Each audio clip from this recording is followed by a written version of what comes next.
Wa ana atakallam bihumul haq. Dan aku diperintahkan untuk berani mengatakan kebenaran meskipun pahit. Berani mengatakan kebenaran meskipun pahit. Kita disuruh untuk mengatakan kebenaran.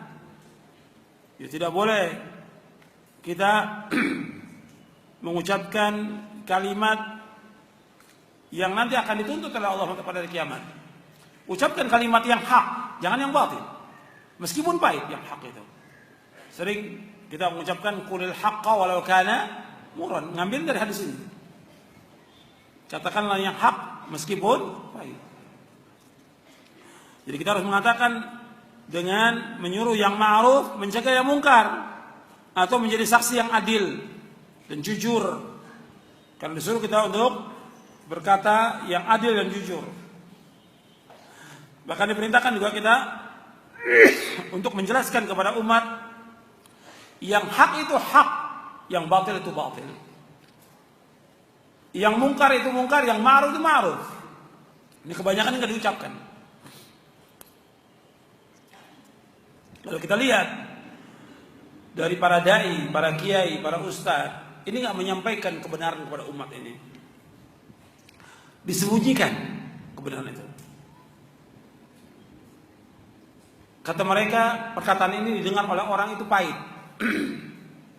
Dan orang gak suka dengan perkataan itu. Meskipun orang gak suka, harus sampaikan. Karena ini kebenaran. Seperti orang yang dia beribadah kepada selain Allah. Dia berdoa kepada Allah, tapi berdoa juga kepada selain Allah. Seperti orang-orang menyembah kubur. Menurut syariat Islam, orang menyembah kubur benar atau tidak? Tidak benar. Salah besar dan termasuk apa? Dosa besar, dosa yang paling besar. Karena termasuk apa? Syirkun akbar. Tapi apa ada para kiai atau dai yang menjelaskan tentang itu? Sedikit. Padahal yang mendatangi kubur-kubur yang dia anggap keramat itu banyak atau tidak? Banyak, jutaan. Yang mendatangi kubur Wali Songo atau yang lainnya jutaan. Mereka mendatangi dengan mengharap bahwa dengan datang ke kuburan itu mendapatkan apa?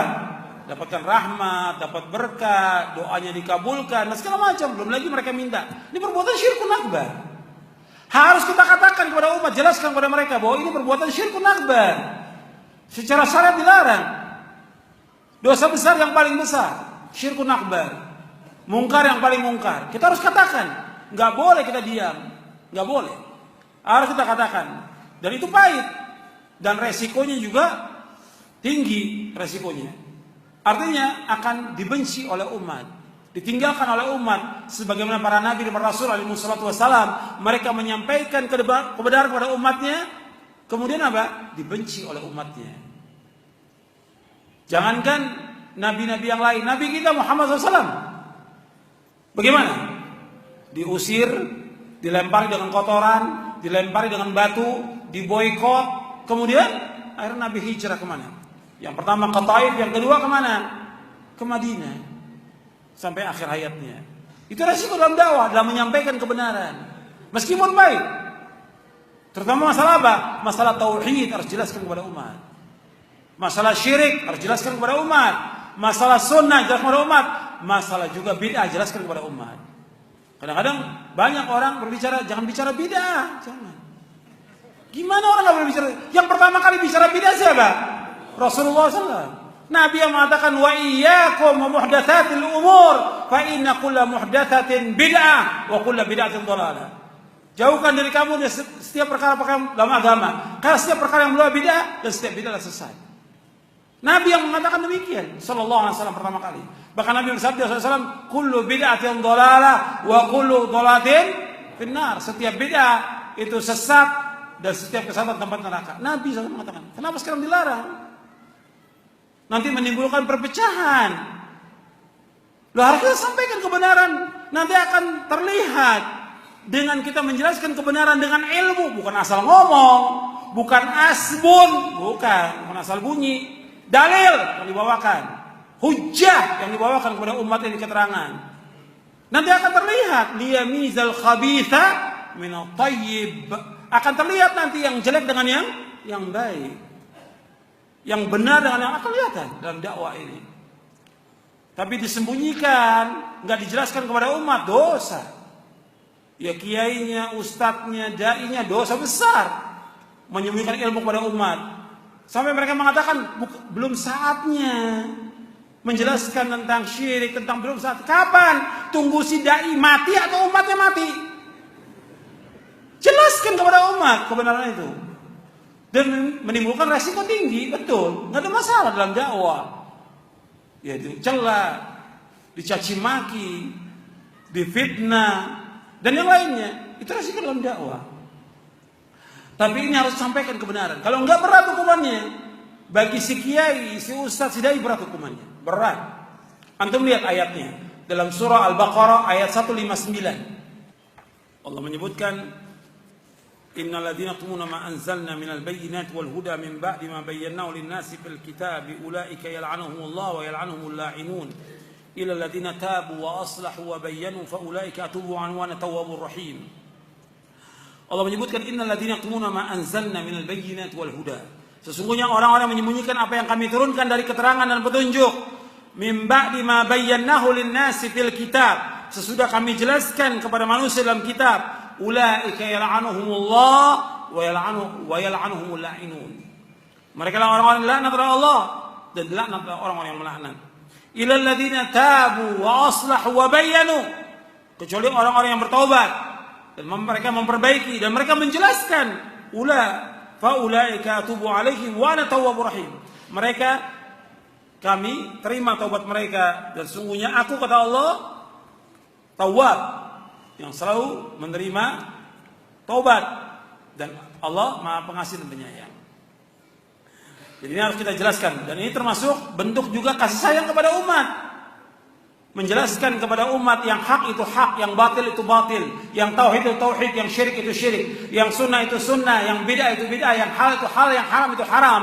Jelaskan kepada umat. Ini termasuk bentuk kasih sayang kepada umat. Kasih sayang. Sebab dengan itu orang tahu ini jalan benar, ini jalan sesat. Ini jalan yang membawa ke surga, ini jalan yang membawa ke neraka. Ini akan membawa ke Allah, ini tidak.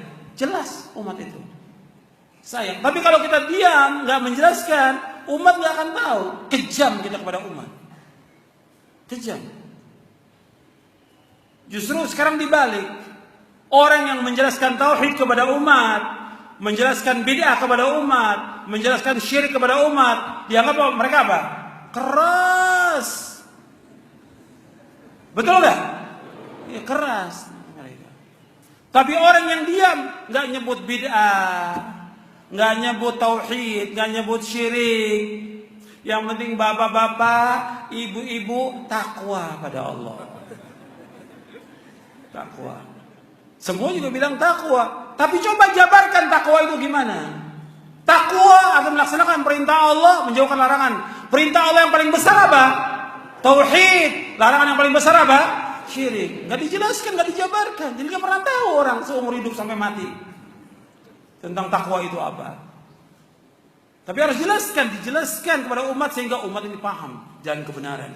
Bahwa mendatangi kubur wali, kubur kiai, kubur habib untuk minta sesuatu kepada mereka, minta kesembuhan, minta supaya dimudahkan urusannya, supaya lulus ujian, supaya naik jabatan, ini perbuatan syirkun akbar. Syirik yang paling besar, dosa yang paling besar yang nggak diampuni oleh Allah.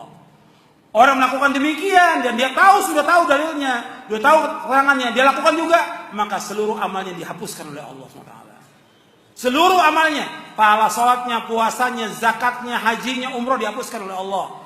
Sebagaimana Allah berfirman kepada Nabi Muhammad sallallahu alaihi wasallam dalam surah Az-Zumar, surah 39 ayat 65, la in asyrakta la yahbatanna amaluka wa la takunanna minal khasirin. Seandainya engkau berbuat syirik, akan hapus amal-amalmu dan kau termasuk orang yang merugi.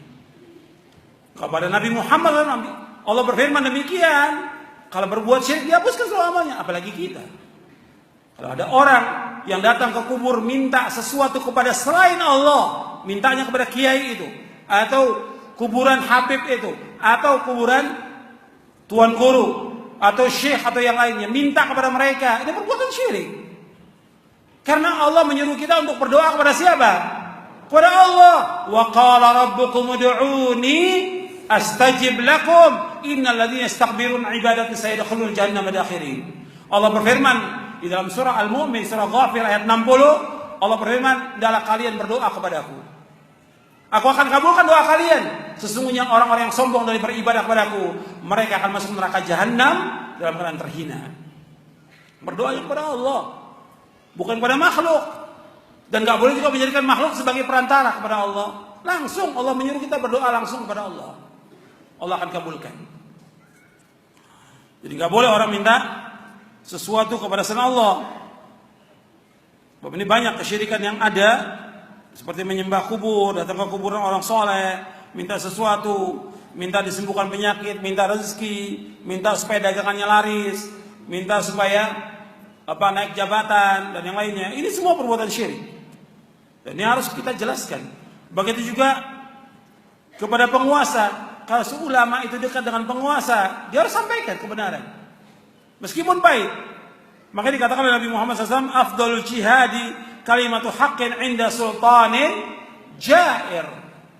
Bahwa seutama-utama jihad mengatakan kalimat yang hak kepada penguasa yang zalim. Hadis sahih dari Imam Ahmad, Ibnu Majah, Tabrani, Ibnu Kabir dan yang lainnya. Dan kita menasihati penguasa bukan di mimbar, nggak boleh.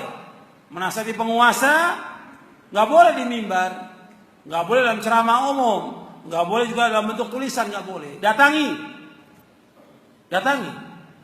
ke kantornya, atau ke tempatnya, atau ke rumahnya.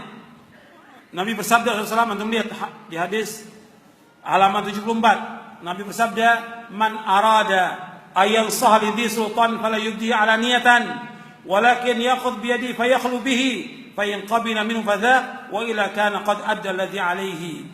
Barang siapa yang ingin menasihati penguasa, janganlah ia menampakkan dengan terang-terangan.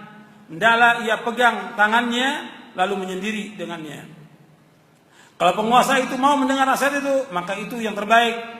Dan bila penguasa itu enggan, tidak mau menerima, maka sungguh ia telah melaksanakan kewajiban amal yang dibebankan kepadanya. Hadis ini sahih riwayat Ibnu Abi Yasin dalam kitabnya As-Sunnah, dan juga Imam Ahmad dan Hakim.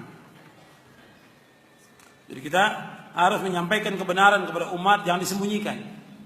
Kepada kita, istri, anak, kepada keluarga terdekat, sampaikan kebenaran, jangan disembunyikan. Kepada orang tua, kepada mertua, dan kepada juga orang-orang yang ada di tempat kita, di kantor, sampaikan kebenaran meskipun pahit, tapi dengan cara yang hak. Saya sebutkan syarat-syaratnya di sini.